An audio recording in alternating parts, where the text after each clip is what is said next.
Реставрация сломанного пластикового ведра. Зачищаем поверхность наждачной бумагой. Обезжириваем ксилолом. Плотно наносим первый слой Руфпро.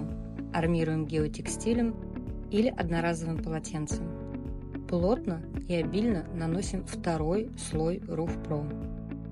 Через 72 часа состав полностью полимеризуется. Ведро снова можно использовать.